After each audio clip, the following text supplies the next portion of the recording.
Hello.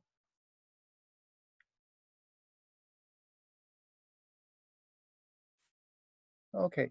Does everybody hear me? Does everything seem okay?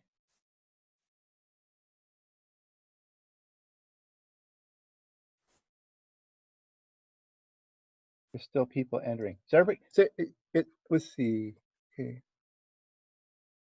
Do you hear me? Does anybody tell me if, make sure everything's okay?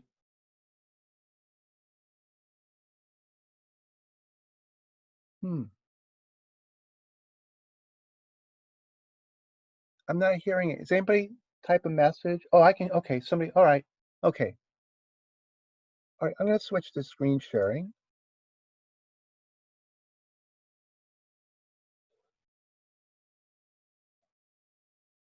And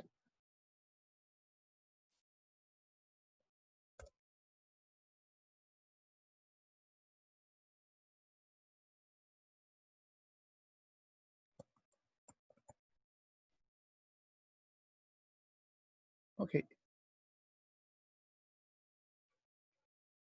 Okay, so today we were talking about the scene data structure. So we're going to continue talking about the scene data structure. Okay. Oh, let me move things around. Okay. I'm going to download this renderer and this other renderer, which we're going to use for demo purposes. We'll talk about it later, but this render makes it easier just to show things because it's an interactive version of the render. And we're going to be looking at some pictures in here. Okay. Now let's see. Actually, you know, you have the homework assignments due today. Okay. First thing, did anybody have any last minute questions about the homework assignment? Is there any questions right offhand anybody have about the homework assignment? I did. Oops, sorry, camera. I had a question about putting the viewport inside the viewport so that the gray border winds up being around the copy of the area of the frame buffer. That's my little sticking point. Well, there's nothing special. I'm not sure what's the question. Well, without having it open, how to put the viewport inside the other viewport, I guess, is the question. You don't have to do you don't have to do anything special. Okay. My images are appearing off my screen on my other monitor. You don't have to do anything special. You create this viewport, right? And then you fill it with gray, okay? Yep. And you can just do that by clearing the viewport. The easiest way to fill it with gray is to clear the viewport. Then create another viewport that's this big. Right. And just fill it with pixels. Okay. Yeah, they don't in any way interfere with each other. You would have to do it in that order.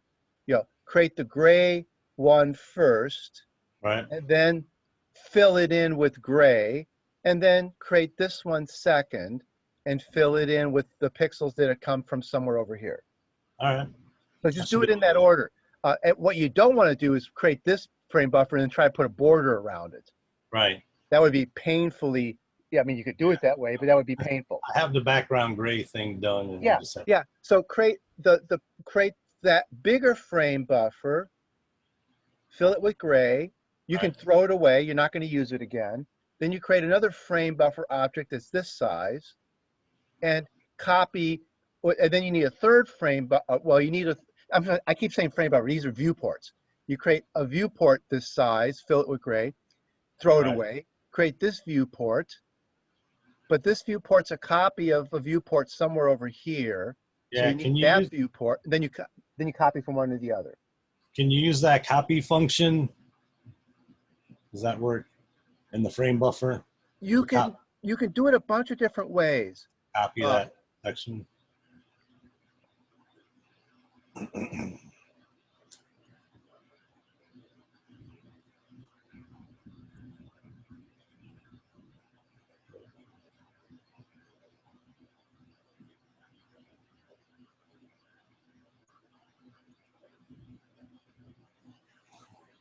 Okay, here's the methods for the frame buffer. Okay, now the frame buffer,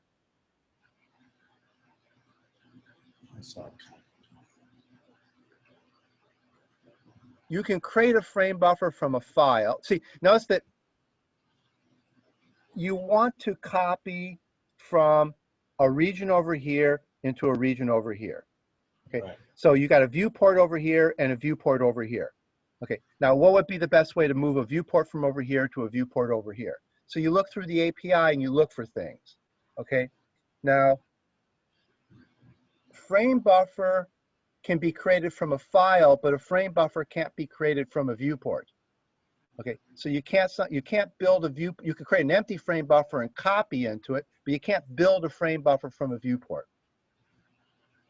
Down here, you've got nothing down here copies viewports. Okay, Something like that. there's nothing down here that'll copy a viewport. The one thing that will copy is, where is it? Where's the Viewport API? The Viewport's a sub.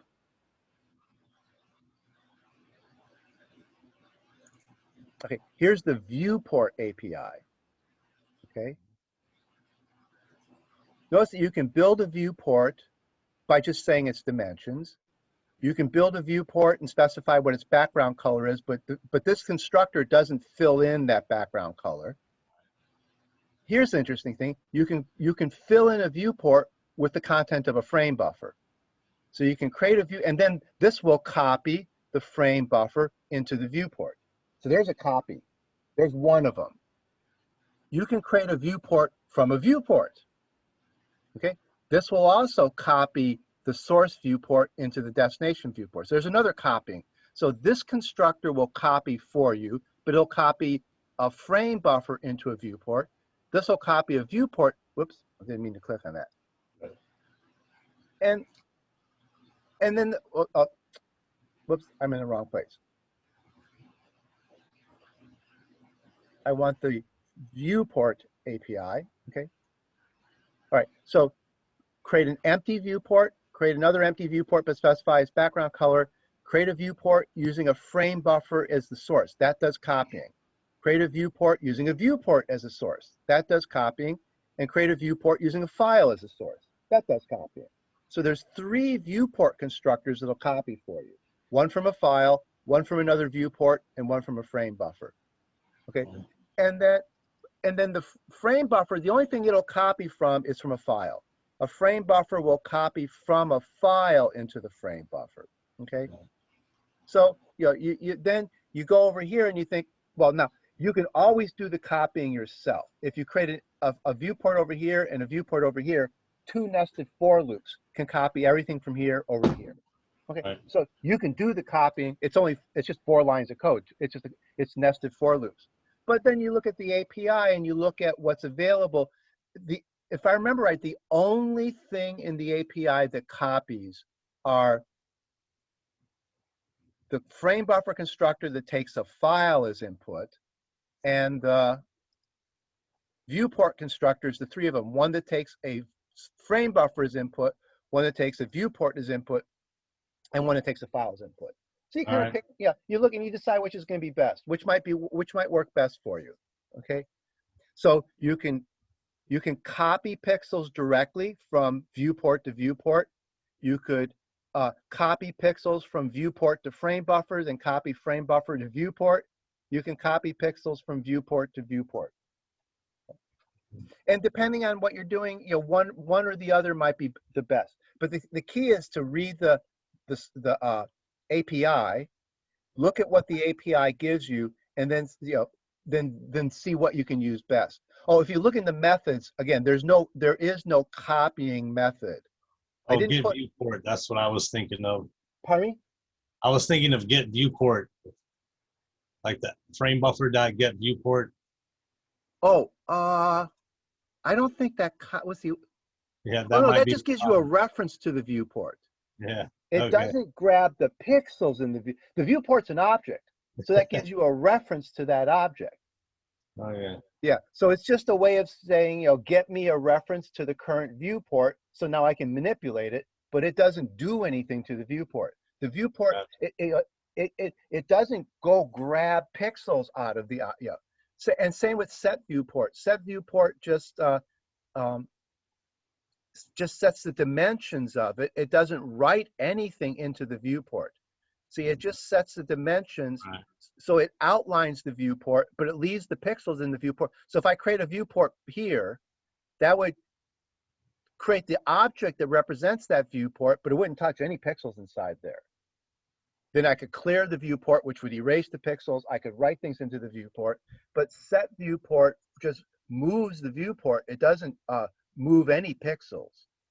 So none of these frame buffer methods actually do copying, except for the constructor, which copies pixels from a file, a PPM file. So that copies pixels from a PPM file into the frame buffer.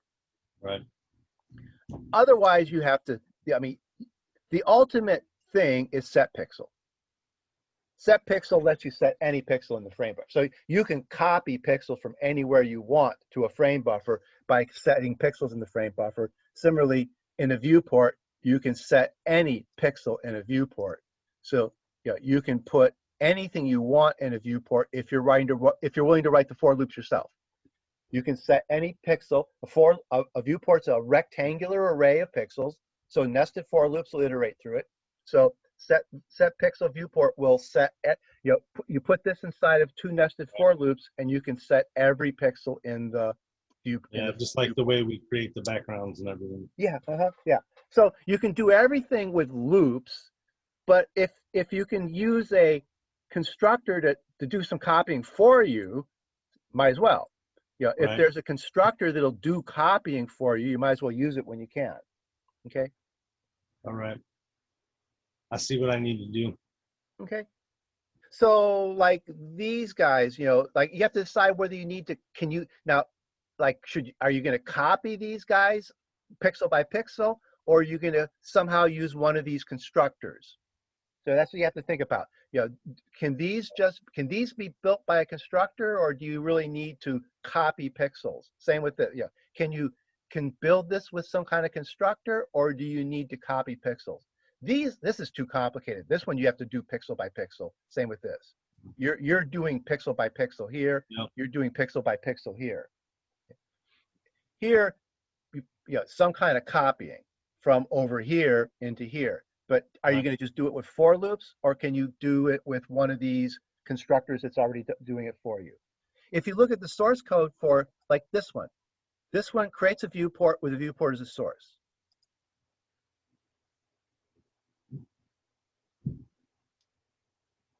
Here's the code for it. Okay, create a viewport within its parent from the pixels of a, and then look at what it is. The entire code for it is 3 lines. 2 nested for loops and a get pixel, set pixel. Get the pixel from the source, set the pixel in this object inside 2 for loops that are iterating across the frame buffer. Yeah. So 3 lines of code. So copying is not a huge amount of work. It's 3 lines of code. Here's creating a viewport from a frame buffer. Same 3 lines of code, but the source is a frame buffer, so you get pixel from a frame buffer and you set pixel in a viewport. Okay, so nested for loops go across the rows and the columns. For each pixel, you get something from the source and you put it in the destination. So it's not hard to write the loops that do the copying. Right. Okay, all right. So remember, the API links to the source code, so that's a convenience that if you're reading the API and you want to know what the function actually does, you click on the name of the function. Right, takes you right there. Yeah, Java docs the online Java docs don't do that. I wish they did, but Oracle's online Java docs, they didn't use this feature. They didn't link the Java docs to the source code. I don't know why they didn't, because it's so convenient to do it that way. And their source code is freely available.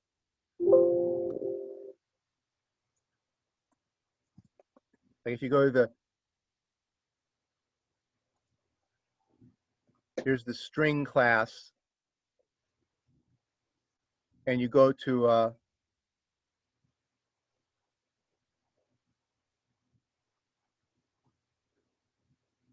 one of the methods. See, these things don't, these are not links in it. This method name could have been a link to the source code. That's the way it works over here. The method names are links to the source code. They didn't do it. And I don't know why in the world, because it's just a simple option you give to the javadoc command. The javadoc does all the work. It will link your javadocs to a version of the source code and makes the source code into HTML pages. But for some reason, Oracle chose not to do that. If you want to see the source code to this, you have to go to a wholly different website and find the source code. It's a completely different website from the document, from the javadocs. It's called Open. You have to go to this thing called the OpenJDK website. So they make you work to see the source code, right, even though they could have just put it right there. They could have just made this a link. Okay, right. So you can get used to reading source code. Get used to reading javadocs. If the javadoc tells you everything you know, fine. But sometimes it'd be a good idea to go look at the source that the javadoc is talking about. What does the source actually do to implement it? Okay. Right. Unfortunately, this code's not so pretty. They didn't color code it. You're used to seeing code color coded, and again, it's hard to understand how come Oracle does these things in such weird ways. Why didn't they color code this code the way a text editor does? And every website in the world can color code text, but Oracle chose not to do that in the javadocs. So you just get this kind of plain looking text. Okay, so you have to wonder sometimes why companies do things halfway good and don't do the other halfway good. Why did they stop? They linked the source code to the javadoc, but then they left the source code kind of ugly, which wouldn't have been very hard for them to. There are people who've written extensions to javadoc. Like if you use somebody else's version of javadoc, they color code this source code. But then you have to download their version of the javadoc. You have to make it a dependency in your project. Okay, if you use Oracle's javadoc, you don't get pretty source code. Okay. And those are the kind of things that are worth at this level of of your careers. It's time to start learning about tools. It's time to start learning, like, what can javadoc do, what can javadoc not do, because all projects need documentation. So all projects are going to use some version of javadoc. There's a version of javadoc for C++, there's a version of it for Python, there's a version of it for JavaScript. Every language has something like javadoc, and it's just a tool you have to get used to. What can it do, what can it not do? Okay. All right. Okay. Other questions about the homework assignment? Any other question about? Anybody else got a question about? Parallelogram. Pardon me? Like the stripe pattern. Yeah. That one. Like. Pardon me. So, what did you ask? Yeah, doing the stripe pattern, because I thought about doing it like line by line, but that's gonna require too many for loops. You have to do it line by line. Is that? Should I do it horizontally or should I do it diagonally? Horizontally. Do the top line, then go down one row and do the second line horizontally. Then go down one row and do the third line horizontally. Now, notice every line is just like the line above it, except for what? The pixels are shifted. Pardon me? The pixels are shifted. The pixels are shifted. How? By one pixel to the right. Yes. Yeah. So the very top row of pixels is exactly like the second row of pixels, but the second row of pixels has been shifted right 1 pixel. Then the third row of pixels have been shifted right 2 pixels. Every time you go down 1 pixel, you shift over 1 pixel, down a pixel, over a pixel. Every row, so you don't want to somehow draw it down. You don't want to draw it going down this way, down this way. You could, but I think that'd be harder. Yeah, you could iterate diagonally, but it'd be way easier to iterate horizontally. And you just have to realize that every row here looks like every other row, but the rows down below have been shifted to the right. And if you think about it that way, it's not very hard at all. You go down 1 pixel, over 1 pixel, down 1 pixel, over 1 pixel, okay? So if you're in the 27th row, you're shifted over 27 pixels. If you're in the 50th row, you're shifted over 50 pixels, okay? But every row looks exactly like the first row. So if you can get the first row, you could actually, one trick is to put the first row in an array and just copy that array over and over and over again, but shift it over. There's all kinds of tricks for doing this, but the key is to get that first row. Once you've got that first row, every other row looks just like it. Yeah, don't try to iterate diagonally. That would be really tricky, overly complicated way to do it. But yeah, you could iterate diagonally and then shift colors and iterate diagonally, then shift colors and iterate diagonally. But that'd be really, I think that would be a harder way to do it. You want to go across here, and then you want to do 30 pixels this color, 30 pixels this color, 30 pixels this color, then back to that color, then this color, then this color. You need to cycle through colors. When you're cycling through color 0, color 1, color 2, color 0, color 1, color 2, that's when you use the mod operator. Yeah, the modulo operator lets you cycle through numbers. That's exactly what programmers use the modulo operator for. It lets you cycle through numbers. So mod 3, yeah, mod 3 will give you 0, 1, 2, 0, 1, 2, 0, 1, 2, 0. Okay, you want to cycle through the numbers 0, 1, 2 using the mod operator. Okay, so little tricks like that can make this thing a lot easier.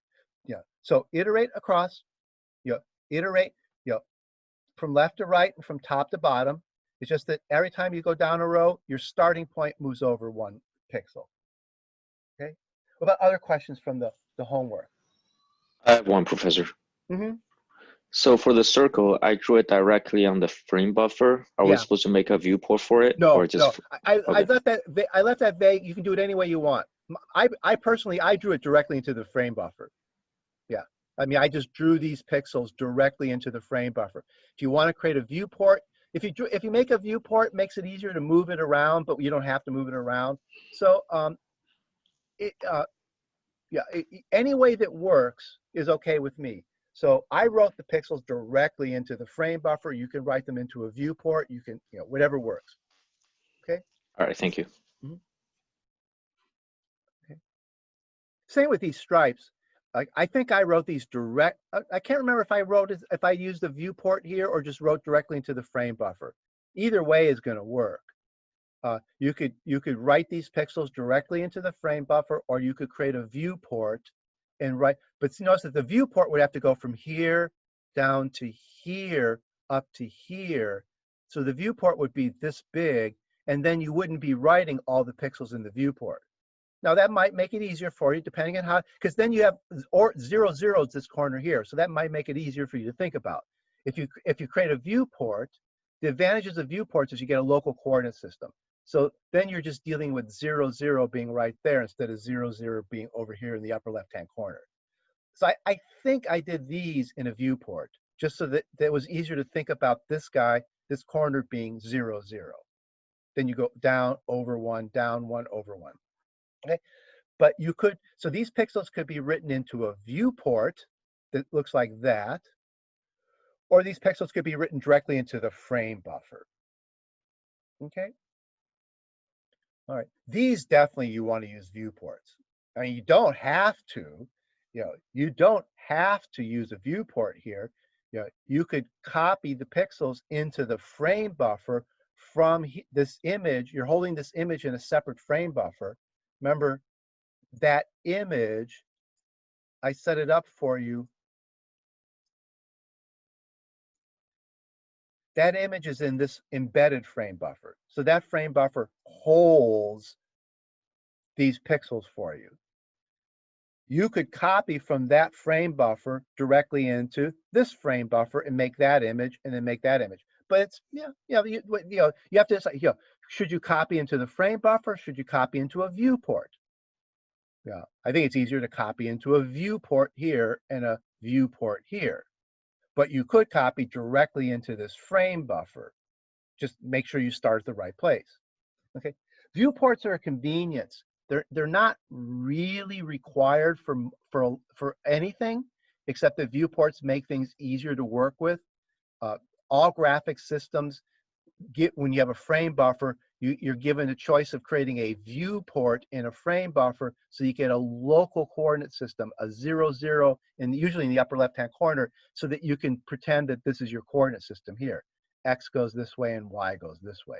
So viewports make things convenient, but they're almost never required. If you can almost always write your pixels directly into the frame buffer, but it's usually not that good of an idea. It's better to use the frame buffer. It's better to use viewports. Okay. All right. Other question? Any other question?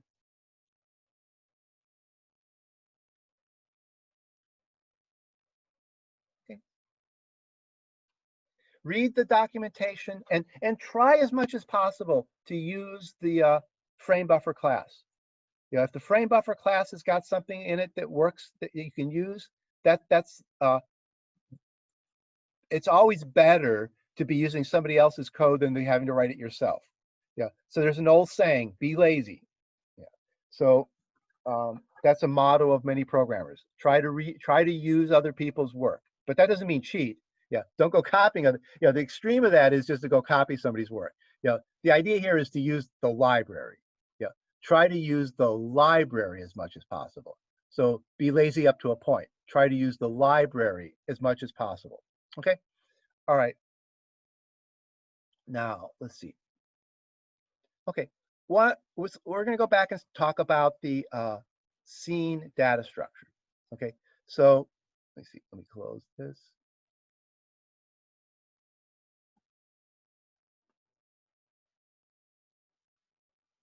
Let me just.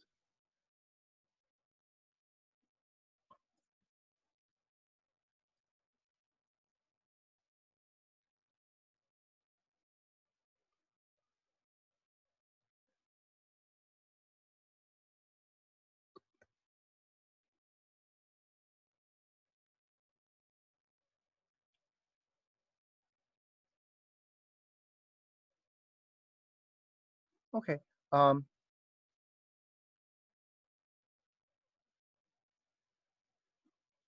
Okay. Remember, the scene data structure is what goes into the render. It describes the picture, the scene that we want to create a picture of. Okay. So I don't know if today we'll start talking about these rendering algorithms, but your homework assignment's been about the frame buffer. Your next programming assignment is going to be about the scene data structure, and maybe today I will see if we have time today to start talking about the rendering algorithms, but we want to continue for a while to talk more about the scene data structure. Okay, so the scene data structure is made up of these classes. A scene holds a camera and a list of models. Each model holds a list of vertices and a list of line segments. A vertex is 3 numbers, a point in space. The tricky one is line segment. A line segment is actually 2 integers, which are the indices of the 2 endpoints of the line segment in this list here. Okay, so line segment objects point to their endpoints in the list of vertices.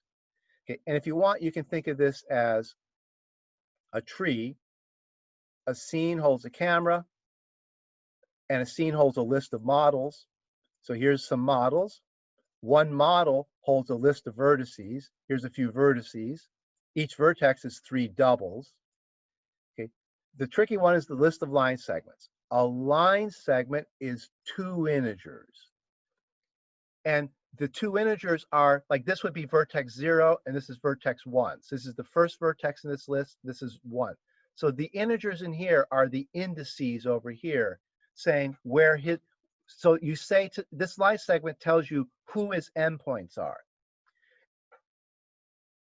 You could store the vertices in here. The line segment could hold 2 vertices. That turns out to be inefficient. And in the old days, they used to do it that way. OpenGL originally did it that way. instead of there being this branch, there wasn't this list of vertices. A model was a list of line segments, and a line segment was 2 vertices.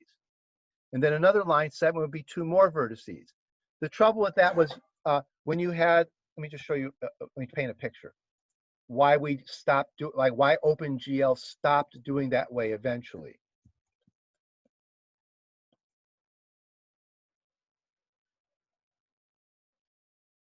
When you have 2 line segments like this that share a common endpoint, okay, if you store it as a line segment holds 2 vertices and a line segment holds 2 vertices, you need to store that vertex twice, because this line segment would hold that vertex and that vertex. This other line segment would hold that vertex and that vertex. So you would end up storing this vertex twice, okay? Or you'd have to do something weird like the following. Here's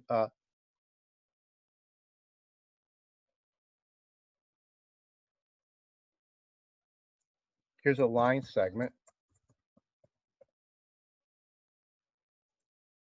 And here's another line segment.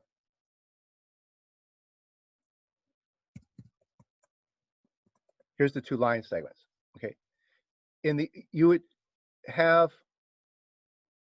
this line segment store a vertex, and this line segment store a vertex, and this line segment store a vertex, and this line segment stores a vertex. So then you would have, let's see, make this vertex 0, make this vertex 1, whoops, vertex 1, and vertex, okay? Okay, and then you'd have vertex 1 here, and a copy of vertex 0 here. And then you'd have a copy of vertex 0 here, and then a copy of vertex 2. Okay, so you'd have to have 2 copies of vertex 0. Now, you could possibly do the following. Instead of doing this and have 2 copies, you could possibly have had this one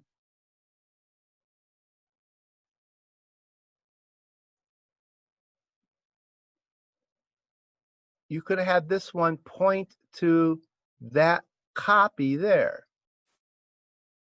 Okay, so instead of there being 2 copies of V0, this guy would point to that guy's vertex. So essentially they would share a reference to that vertex object. So this would be a vertex object.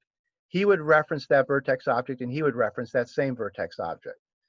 But this could cause real confusion. There'd be problems with something like this. For example, if you were going to move this line segment, you would add something to that vertex and that vertex. So that would move that line segment up. Then you want to move this line segment up. So you'd add something to that vertex and that vertex. So if you see what's wrong when they're shared, what happens?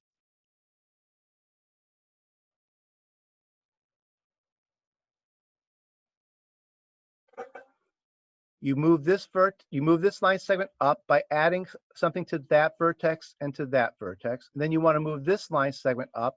So this line segment's got 2 endpoints. So you move that vertex up and that vertex up. Now suppose that vertex is shared by 2 line segments. What goes wrong?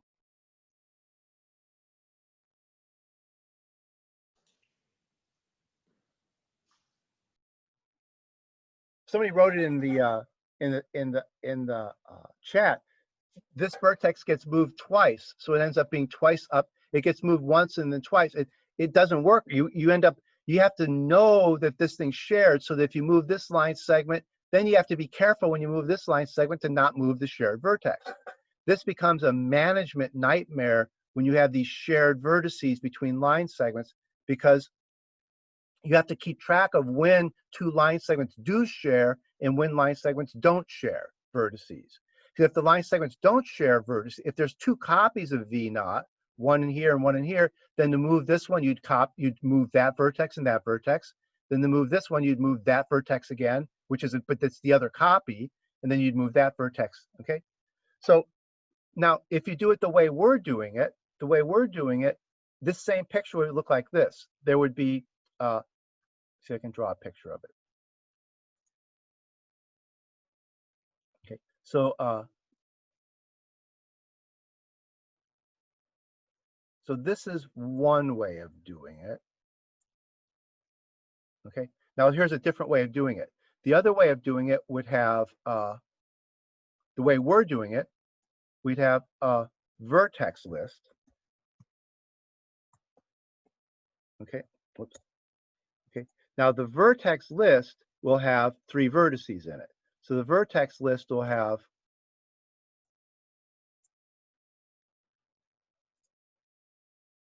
vertex 0, vertex 1, and vertex 2. Okay, so then that'll be vertex 0, vertex 1, and vertex 2.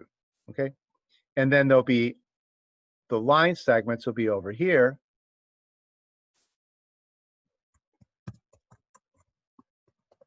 Okay, and there'll be 2 line segments. So there'll be a line segment 1. Whoops, drawing the wrong kind of thing. Let's see. Line segment 1, line segment 2. Okay, now line segment 1 will be 2 indexes. The line segment 1 will be index 0 and 1. And index, this will be indices 0 and 2.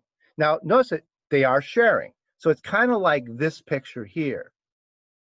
Okay, it's kind of like this picture here. But when I want to move these things up, I don't do anything with the line segments. I just move these 3 vertices. So if I want to take this picture and shift it up, I'm not going to accidentally move 0 2 times, because I'm not even going to look at the line segment indices.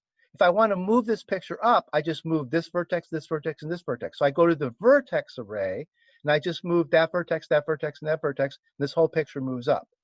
I don't need to worry about who is sharing what. In this picture over here, if I had this picture here, and if I built it this way, then I would be having to have 2 copies of V naught. But it would be real easy to move the picture. I would just move this vertex, move this vertex, move this vertex, move this vertex. But if I shared V naught, so I wasn't wasting space, so I would have just 1 vertex, this would be a shared vertex. So I'd have 3 vertex objects like here, but now I have to be real careful when I move this picture. When I go to move this line segment, I move this guy, I move this guy. But when I go to move this line segment, I can't move this guy again. I have to say, well, he's already been moved because he was in this line segment. That's a management nightmare. So we don't do it that way anymore. OpenGL actually used to do it that way. OpenGL used to have it structured this way, that a line segment held vertices. And then they switched to what they called indexed geometry. And now we do it this way. Now we do it this way with a separate list of vertices and a list of line segments, where the line segments are indexes into the vertices instead of the line segments holding the vertices. That was a big change in OpenGL, to go from the kind of this old-fashioned a line segment is 2 vertices to a line segment is 2 indexes into a list of vertices. This turned out to be way better. It turns out to be way faster. GPUs like this structure a lot better than they like this structure here. So this is the more modern way. So this, you might even, let's see, you can label this as this is the old way, and this is the modern way. Okay, yeah. Now, if you think about it over here, the old way was that you don't have this thing over here. You have a model is a list of line segments, and a line segment is 2 vertices. So this would, in the old way, this would be an array of 2 vertex. And over here, would be an array of 2 vertex. Okay, and then you wouldn't even have this list of vertices. Okay, and that works. And old OpenGL did it that way. Okay, but now we use everything now is done the indexed ways. So the line segment says where his vertices are instead of saying, instead of line segment holding the vertices, the line segment says where the vertices are over here. Now, what's interesting over here is in this structure here, I'm forced to move this as a unit. If I move that line segment, I got to move that line segment. Okay. Over here, when it was, over here, if V0 was in both of these lists, you could move one line segment without moving the other one. If you shared the vertex, then it was like this. You had to move them together. Over here, we have an easy way of setting things up so that we could do it. For example, over here, it would be better to duplicate the vertex V0, which actually decoupled these 2 line segments from each other. It actually said that these 2 line segments were separate line segments. And that was actually the better way. But over here, we can actually set things up 2 ways. We can have them coupled like this, or if I wanted, I could do another structure. I could do the following. Here's going to be a third structure for this thing over here. I could have the array of vertex, okay, and I can have the array of line segments and the list of line segments.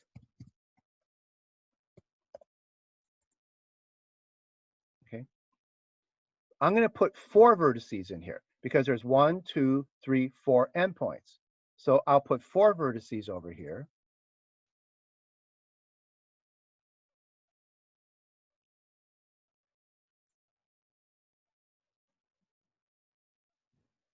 So I'll go ahead and put 4 vertices.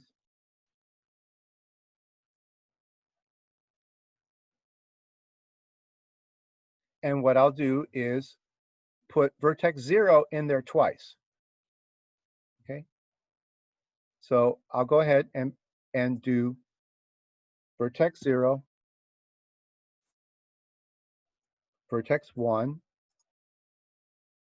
vertex 0. Doesn't really matter what order I put them in. I'll put them in this order, vertex 2. Then the line segments are going to look like, oops.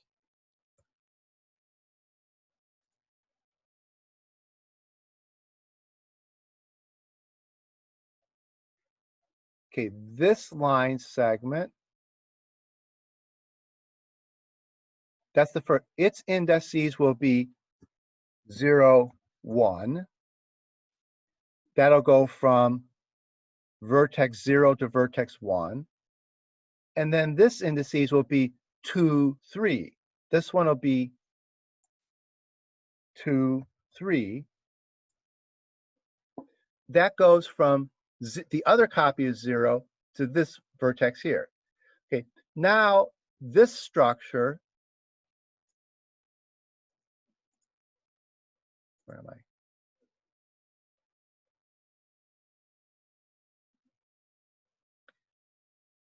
This structure gives them, it makes it so that you actually have 2 independent lines. So you can move this line without moving that line because they no longer share that vertex. But the beauty of it is this is better than this because I structure it explicitly to be 2 separate lines, or I structure it explicitly to be one bundle of what we call a line strip, line segment connected to line segment. So this one is sometimes referred to as a line strip because that endpoint there is the same as for both these 2 line segments. This one is really 2 separate line segments. If I wanted this one to drift up and this one to stay where it was, well, I could drift V0, I could drift this vertex and this vertex while leaving that vertex and that vertex alone. So I can make this line drift up. But my structure explicitly chooses whether these are coupled or not. Down here is a mess. Down here, you pretty much had no choice. You pretty much had to decouple them. But then if you decoupled them, then you had, if you moved one line segment, you had to make sure you moved the other line segment. They weren't explicitly coupled and they weren't explicitly decoupled either. you have this redundancy here, and it's kind of, this was really hard to work with. It didn't do a good job of organizing things. This way is real versatile. You can take a picture, a little picture like this, and organize it this way or organize it this way. And then, you know, if you want to move things, you just act on vertices. So if I move those two vertices, I make that line segment move. If I move those two vertices, I make that line segment move. If I move all these vertices, I make the whole picture move. So I have my choice of how to do things. For example, if I move this vertex here, 0, that will like be taking this point and pulling it over to here.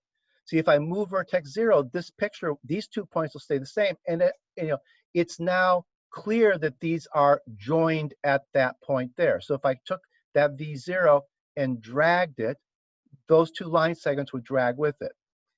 In this picture, there's really 2 V0s sitting there. If I click on this V0, the program wouldn't know what to do. But if I clicked on this line segment, I could pull that line segment down. That would pull maybe this V0. If I clicked on that line segment and moved that line segment, that would be the other V0. So this structure is very versatile. Okay, a list of vertices and a list of line segments that index into the vertices. And this is a classic idea of what's going on. You have 2 line segments that join, but do they really join? Are they coupled there, like in this picture, or are they really uncoupled there, like in this picture? This modern structure makes it easy to choose that. This old-fashioned one made it hard to you couldn't tell which one you were doing. Sharing vertices was a bad idea. So you weren't supposed to share vertices, but if you didn't share the vertices, it wasn't clear whether you were drawing this picture or this picture.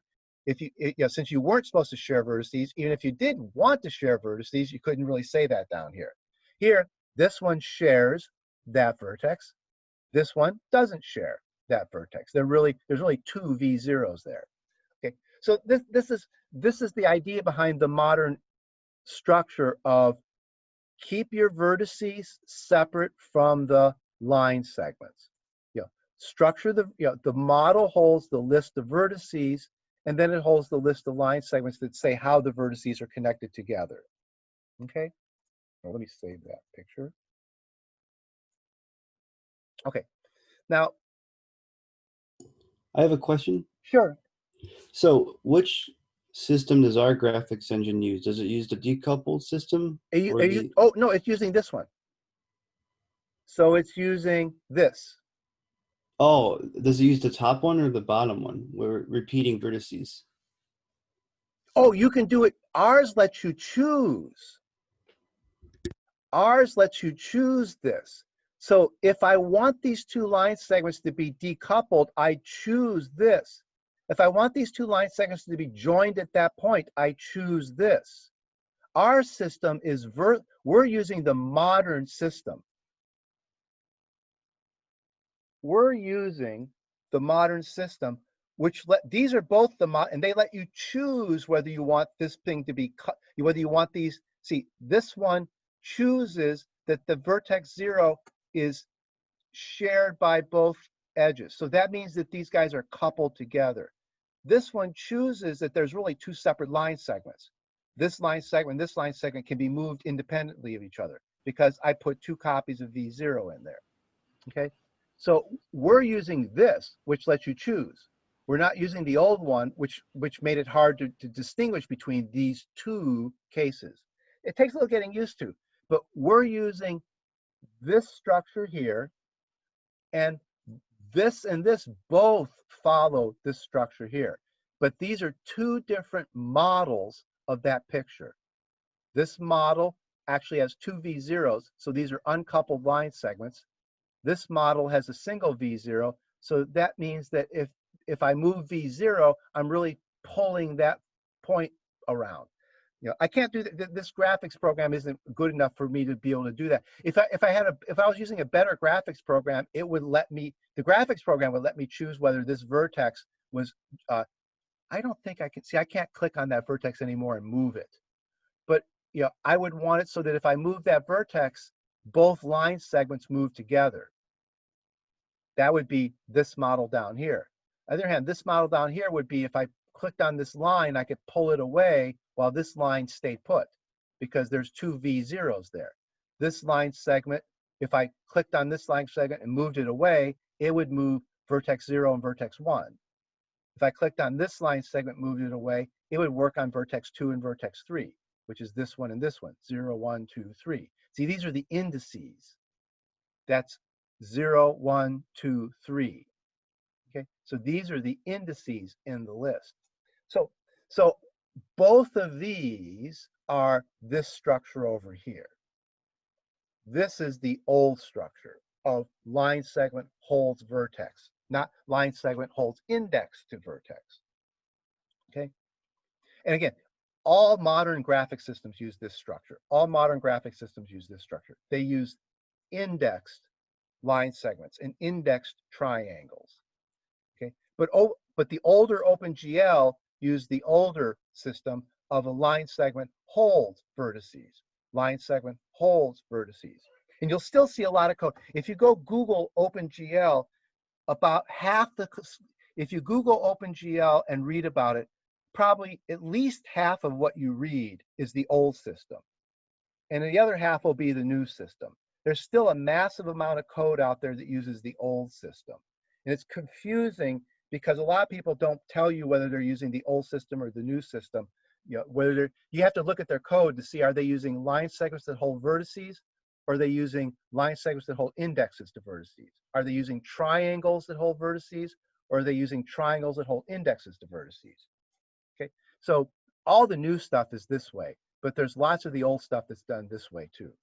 Okay, all right. Now, one thing that's interesting, why did this stuff get structured this way? Let me show you what I mean here. Let me look at some examples.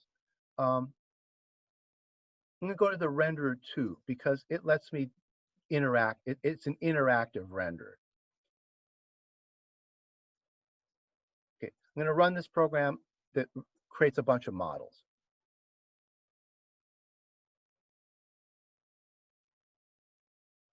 Okay, this program lets me step through a bunch of different models. Okay, so there's a bunch of different models. Now, let me go to the beginning. If you can just, I'm holding down, I'm hitting this the / key that steps you through the models. There's a little help thing over here, and see this, use the / key to cycle through the models. So I just type the / key. Okay, here the first model is this square. Okay, this is a real simple model. It's 4 vertices and 4 line segments. So it's 4 vertices and 4 line segments. But this is the kind of thing where this line segment and this line segment share that vertex. So there's only 4 vertices, even though this line segment and this line segment both use that vertex. That vertex is only in it one time. Okay. Now, let me show you another way to do this. I also created what are called point cloud models.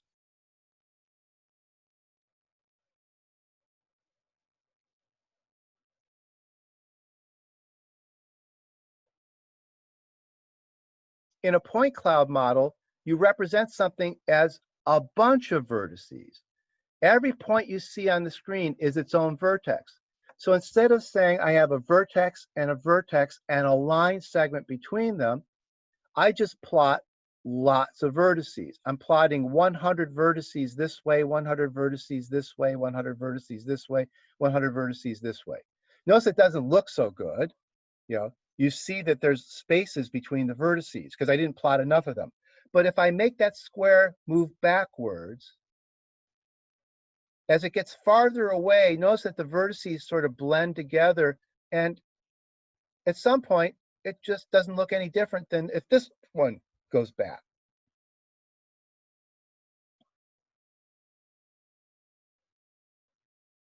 This one is 4 vertices and 4 line segments. This one is 400 vertices. Okay. Modern graphic systems use this scheme, 4 vertices and 4 line segments. It's very rare for them to just plot lots of points. Though it's not it's sometimes done. There are some advantages to doing it this way, but you can design a graphic system in a very different way. You could just say, if I want a picture, I want to plot a bunch of points. Okay, so now the trouble is you have to plot a lot of points. So if I zoom this one closer to this camera, you start seeing the gaps between the points. I could fix that by plotting way more points, but then the question is that really an efficient way to do graphics? Here, because it's 4 vertices in a line segment, one advantage is that as I zoom in, I always get 4 corners and all the pixels in between. Now, somebody's putting all those pixels in there. That's the rendering algorithm. The rendering algorithm puts those pixels there. The model just holds vertex here, and the information that there's a line segment between those 2 vertices. Over here, the model actually holds all those vertices. It holds 400 vertices. There's no line segments. It's just holding 400 vertices. And it turns out that, some people think that this is not a bad model, not a bad way to do computer graphics. Okay, let me show you another example. If I want to do a circle, this circle is drawn with 16 corners. And it doesn't, you can see that it doesn't really look very circle-like. But if I go, if I make it get farther and farther away, at some point, it looks very round. Okay, see, it looks pretty round there. You don't notice that it's a bunch of little line segments. But as I zoom in, you start noticing line segments. Same over here. If I go to the circle model, well, it's a bunch of points now. If they make it go far enough away, see, the circles, the points don't really, again, if I make notice that this one's so responsive.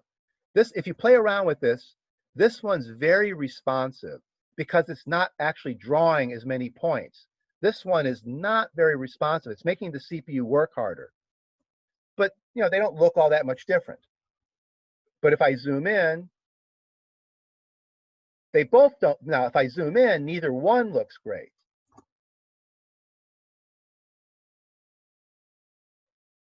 This one, you start seeing points spread apart. And in this one, you start seeing edges of the circle. I could fix this one by going in and putting more vertices in that model. I could fix this one by going and putting more vertices in that model. So essentially, both of them have this issue that if you zoom in on them, you need more vertices. So if you're willing to make your CPU work harder, sometimes it's actually better to just use a bunch of points. Okay, it's by far and away modern graphic systems use vertices and line segments and vertices and triangles. A small number of graphic systems use points, and you can do a lot with points. Like, see, there's a filled in disk. Over here, it's real hard for me to create a filled in disk. Yeah, I'd have to draw lots of line segments and lots of concentric circles to get a filled in disk. Here, it's actually easier to get a filled in disk, but that's actually graphing a few thousand points. You can do very interesting stuff with points. Here's a filled in triangle.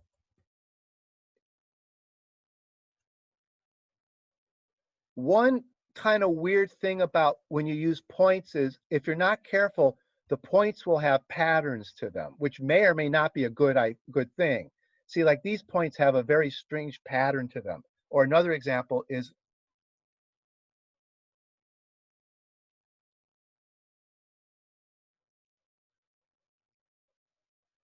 that filled in square.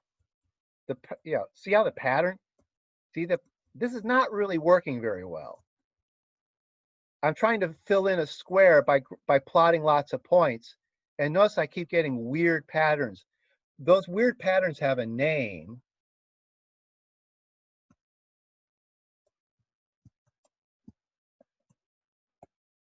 when you graph things using points, you get these moire patterns. These are pictures. When you graph things with points, you get weird artifacts, which is one of the problems with graphing using nothing but points. See, and some people like these patterns can be pretty. Here the patterns are just kind of odd, though in some of the other ones, the patterns can be kind of like see, look how weird the patterns can become. Now see, as I zoom, as the circle, now it's clear that it's just a bunch of concentric circles. So the moire patterns kind of go away. The moire patterns become more noticeable as I pack this point. As I pack them in closer and closer together, the moire patterns start becoming more and more obvious. Okay. See, here's a cube with filled in walls, and you get weird moire patterns on the walls. Okay. This image has very interesting patterns in it. I purposely drew this. I used an algorithm that drew very, very pretty patterns, and it plotted points in very pretty patterns. They're called barycentric subdivisions. Okay, so the point here was to purposely fill in space with kind of a weird pattern of points just to make it look nice. But it creates a solid image. Over here, it'll be a while before we can create solid images on this side. When we're using points in line, let's see, something froze up. Okay.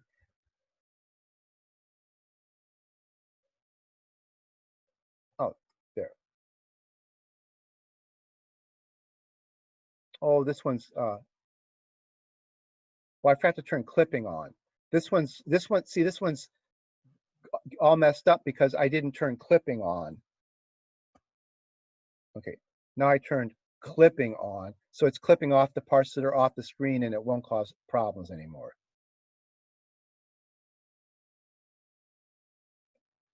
With this one, to get filled in shapes here, we have to switch to triangles and have to switch algorithms a lot.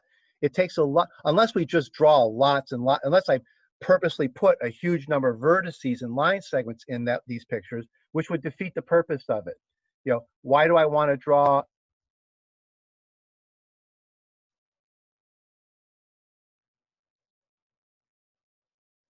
See, I could fill in a square that way by just drawing lots and lots and lots of line segments, and which is more or less what's being done here. But then if I'm going to fill it in with lots and lots of, I might as well just use points. If I'm just going to draw a huge number of line segments this way and a huge number of line segments this way to fill it in, I might as well just be using points like this. Okay, so we're going to learn eventually a better way to fill these in, which will not give us these weird patterns and won't require us to use thousands and thousands of points. Like over here, I'm using thousands and thousands of points. I could use thousands of line segments here, but that's just kind of dumb. There's no reason to use thousands of line segments. I might as well just use thousands of points. But what I really want to do is use a small number of lines. I really want to just go back. What I really want to do is figure out how to fill in this. Eventually we'll learn an efficient way to just have the renderer fill in all these pixels in here and give us a solid square. Okay, so we won't get to that till like the middle or second half of the semester. We'll see how to get the renderer to fill in this space here. But we will still have just 1, 2, 3, 4 vertices.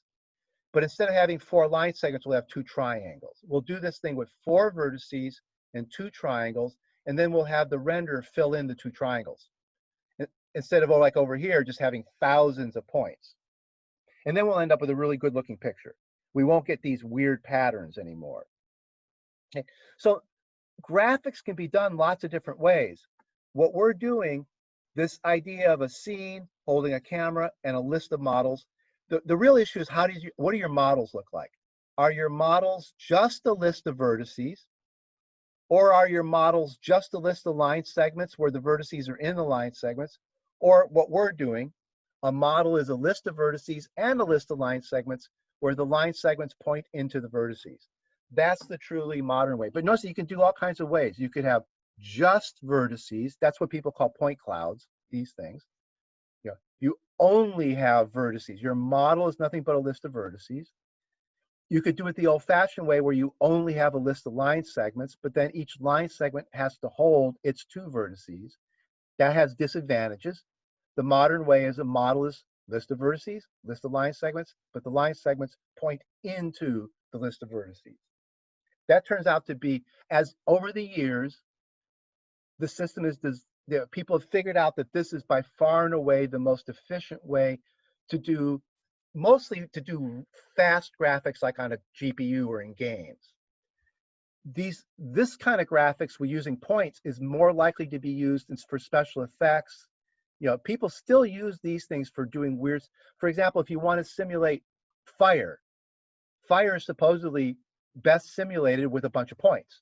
You don't use this model to simulate a fire. Line segments and triangles don't draw very nice images of fires. So when people want to model a fire, they found that they can just use lots of points. Another kind of an obvious example is fireworks. Suppose you want to animate fireworks in your game. It can be kind of not so odd. It's not so hard to imagine that it'd be better off to use a bunch of points to model fireworks than to use vertices and line segments or use vertices and triangles.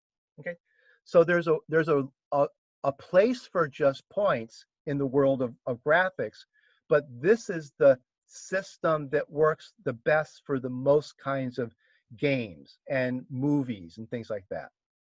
Okay, all right. Now,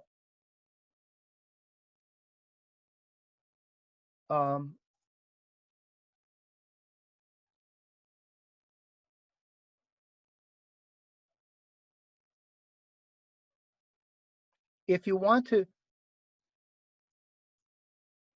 here's a real basic piece of code to just show you what the code looks like. Okay, the core idea is if you're going to draw a picture, you create a scene object. The scene object only holds a camera, nothing else. Create at least one model. Add the model to the scene. So now you're building this tree data structure.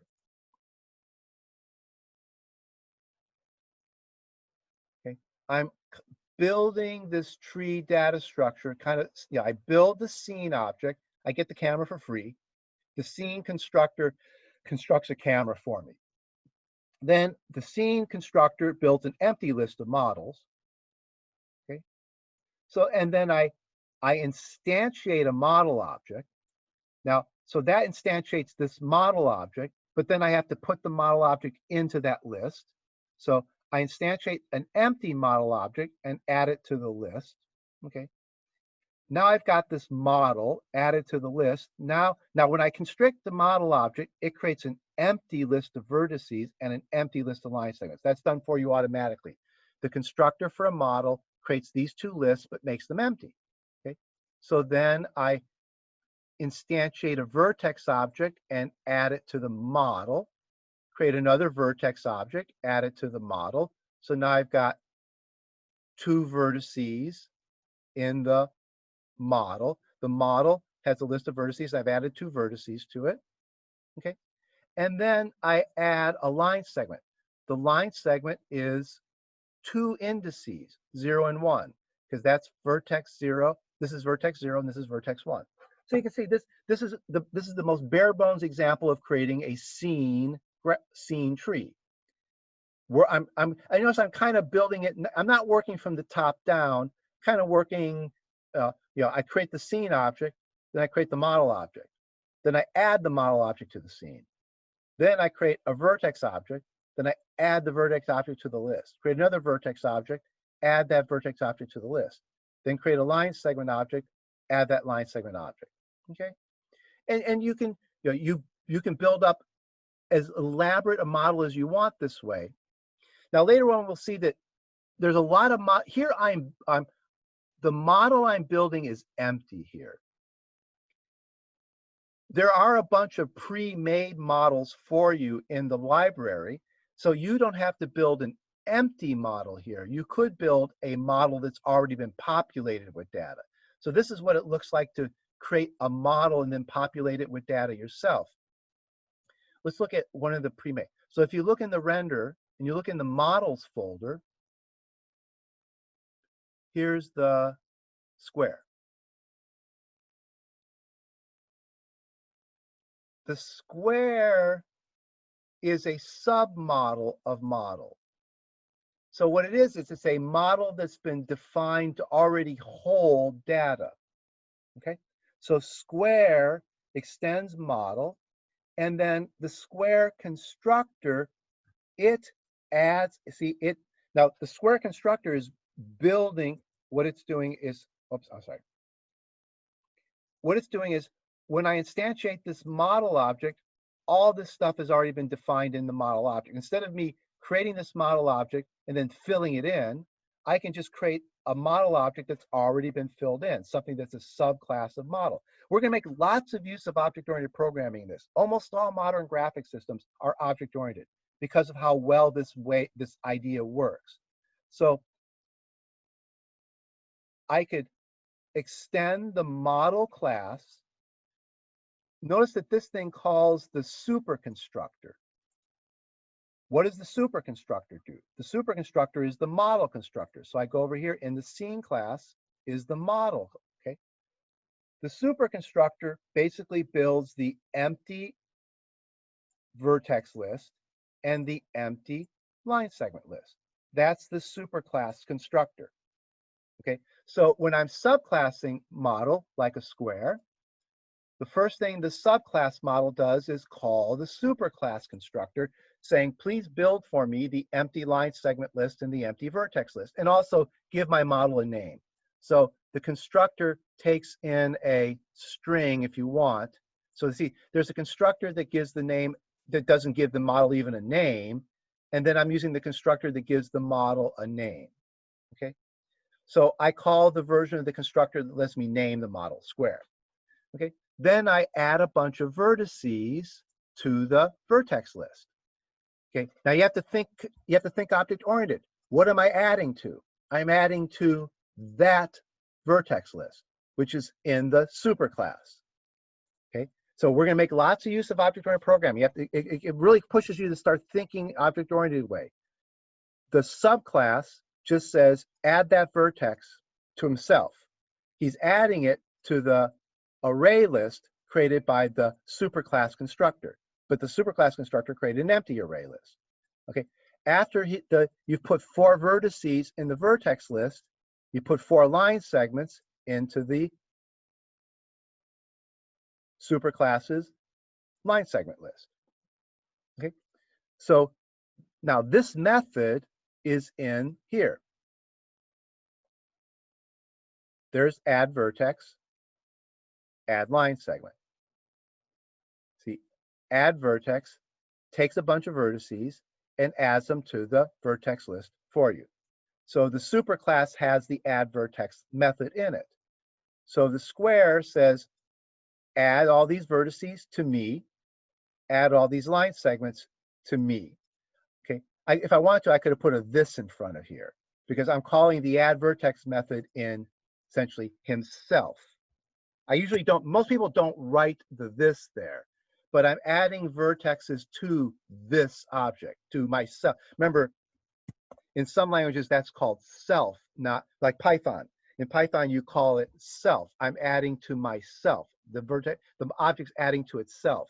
Java uses this, which is a really lousy word to use because you're saying this object's adding this to this object. And you're using the word this in all kinds of crazy ways.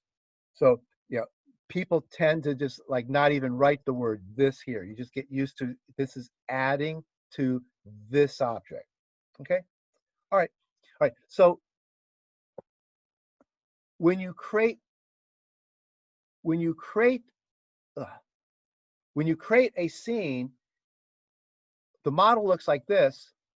You have a choice always of using a predefined model or building the model yourself. Okay, so here, this example builds the model right here. There's the model being built. If I wanted to, I could have just put like square there. I could have said new. Then I don't need to add anything to the model. See, then the model would, well, I would need to add a model to, but see, then I wouldn't put anything in the model. The model would be already all populated. So you could say model equals new square. Square is a model. And then you just add the model to the, and now you're drawing a picture of a square. Okay, so we've run out of time. We've hit the time limit. So that's, you know, when you're, especially when you do the next programming assignment, you're going to be defining models like this, and you're going to have to start thinking object-oriented way that that we're going to use subclass. We're going to be sometimes we'll use a subclass of model, and sometimes we will just create an empty model and populate it. Both strategies work real well. Creating an empty model, populating it, or creating a pre-populated model, and the renderer comes with a whole bunch of pre-made models, all kinds of different shapes, cubes, triangles, spheres, cylinders, cones.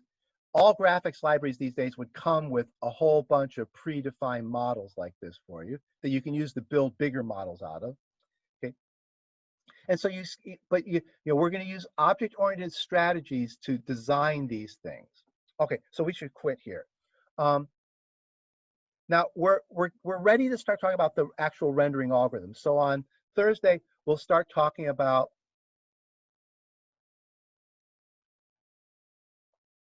what goes in here. What goes on in between here and here. So we'll still keep talking about the scene data structure because we'll be talking more and more about the scene data structure is the key idea. So it's going to keep getting more and more elaborate as we go along. So we'll be talking about the scene data structure throughout the whole semester. Frame buffer, you know everything you need to know about frame buffers. There's no more to add to frame buffers. So, but the scene is going to be constantly get more and more elaborate, and then we have to start talking about the algorithms that process the scene data structure and fill in the frame buffer. So we'll start talking about those things on Thursday. Okay. Anybody have any last minute question? Any question at the end before we stop? We have until 10 o'clock tonight to turn it in? I thought it was midnight. Midnight? Okay. I think it's midnight. Yeah, one of the beauties of this new course management system, it's in the right time zone. Ah, You know, remember Blackboard was in the wrong time zone? yes, we're always an hour off on Blackboard. Yeah, like, but you know, I don't know if you know it, but you're supposed to set your time zone in Brightspace. Your time zone may not be set. From what I understand, when you get a default, when they create your account in Brightspace, the time zone may not be our time zone. You should check it. You know, because the accounts were created in West Lafayette. I've seen different. I've seen I've seen information on campus that said you have to change the time zone yourself, and others said it's our. You know, check your time zone. Make sure your time, because if your time zone's wrong, then you'll be in the same problem you had last year with a Blackboard. But you can set your time zone to be Central Time. But I set it's due at midnight Central Time. It's due at midnight tonight Central Time. Okay. All right. Any other question? Professor, you want the entire folder or just the source code? Send me a zip file of your source code. Okay, first of all, let's see.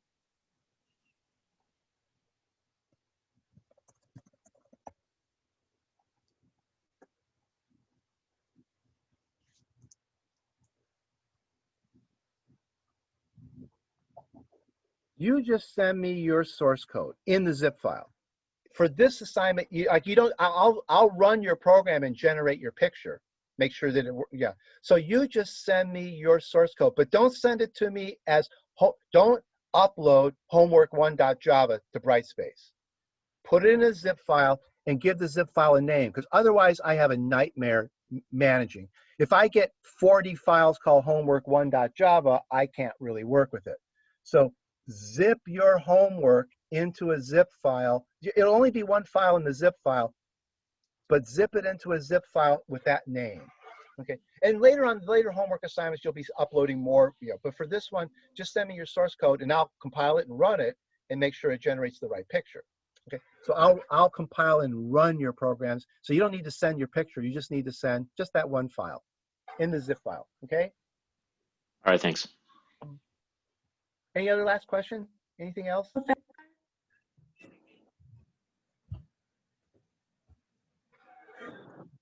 Okay. Professor, can you hear me? Yes. Can we have an appointment today? I've got a class. Yeah, I've got another class right after this one, so I'm free at 5 o'clock. So Okay, yeah, fine. after 5. But I got another class after this one, so I have to get ready, and then I have a class. So I'll be free at 5 o'clock. So if you want to talk to me, you can send me an email, something after 5. Okay. I got a few classes this afternoon. So yeah, I'll send you an email.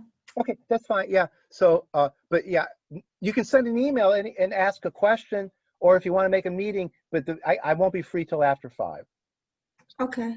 Okay. Yeah, All thank right. you. Anything else before we quit? Okay, so I'm gonna go ahead and stop sharing.